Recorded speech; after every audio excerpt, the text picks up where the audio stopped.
Hey there fellow painters, today we have a quick and simple paint up as we tackle the mostly black Amorphous Scion for Cthulhu Death May Die.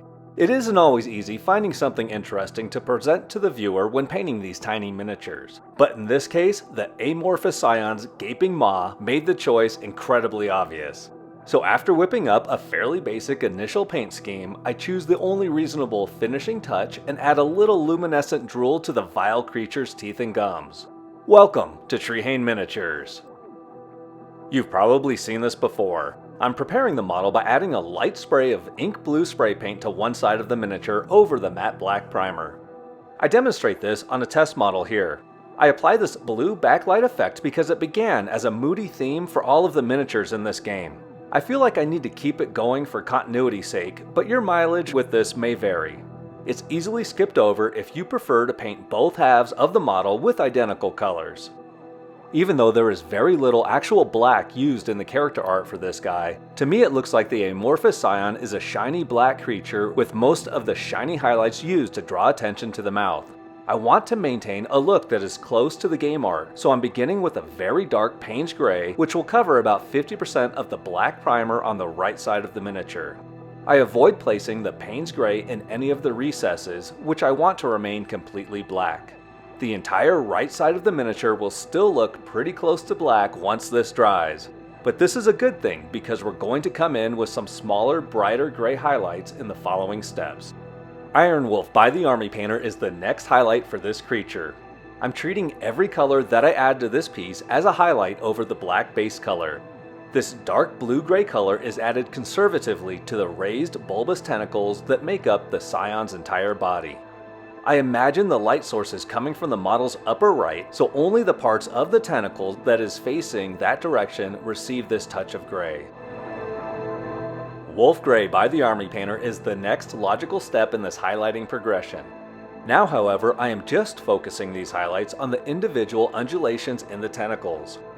Just the raised center of each wave or bump gets accented with some Wolf Gray. This is the last highlight that will be applied over the full length of the Amorphous Scion's being. Another great way to paint black is to use these exact same highlight colors and then cover it with a black oil wash. Then, removing the oil wash from the raised attributes with some mineral spirits will leave you with a richer black finish. I'll save that technique for when I paint a more deserving model, such as Black Panther or Venom.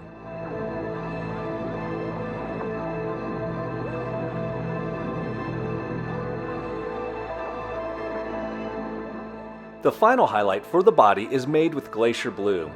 This is a very light blue color that is nearly white in appearance. I'm highlighting a circular area around the mouth to draw more attention to the drool effect that I will apply later. I'm paying particular attention to what looks to be the Amorphous Scion's gums.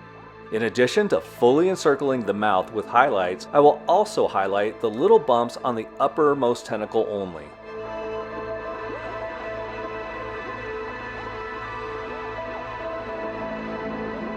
Before we get to the teeth and drool, we need to paint the inside of the mouth. This is easily accomplished by first applying a base coat of dark plum to the entire inner surface of the mouth. We follow the dark plum with a mix of dark plum and orange. From this point on, we're dabbing little blotches of paint on the lower portion of the mouth only on what appears to be the tongue. I continue to brighten the tongue by dotting in pure orange to a slightly smaller region, hitting mostly the little ridges in the lower part of the mouth. I'm choosing a subdued orange color for the tongue so that it contrasts with the blue tones found throughout the rest of the model. Finally, I add a little ice yellow to the orange and place one final highlight on the tongue ridges. The teeth get a base coat of German camo black-brown. I want some pretty dingy looking teeth, like what's found in the character art, so I will be combining this only with necrotic flesh. This mix produces what is one of my favorite khaki colors. When painting this on the teeth, I leave the teeth darker toward the base of each tooth and to the model's left, which would be catching less light. I then brush on some necrotic flesh highlights.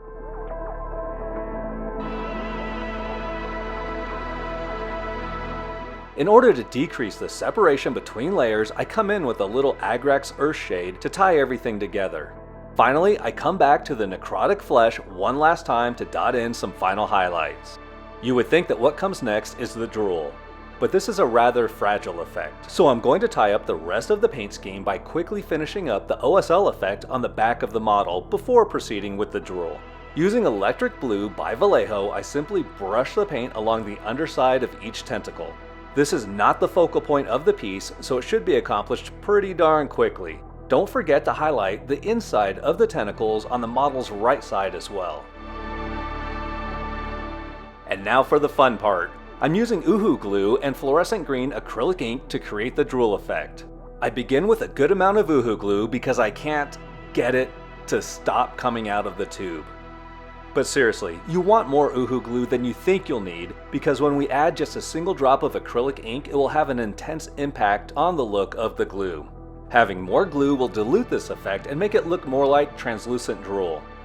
I prefer to use a toothpick to tack on this sticky mess of an effect. Of course, you should feel free to use any small, inexpensive implement that you're okay with tossing out afterward. Simply touch the glue stick, or stick that has glue on it, to a top tooth and stretch the luminous mixture to the bottom tooth. When pulling the stick away from its final destination, I find it's best to spin the glue around the stick until it easily pulls away without stretching a new line of drool in another direction. I'm not sure who came up with this method for using Uhu glue as drool, but it wasn't me. I was first exposed to using Uhu glue for miniature effects while watching Sarastro's Blood Rage painting tutorial for the Sea Serpent, which I'll link to in the description down below.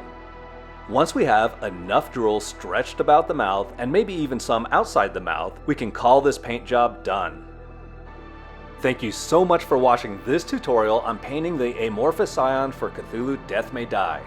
Please hit the like button and subscribe to the channel to join our growing community of painters.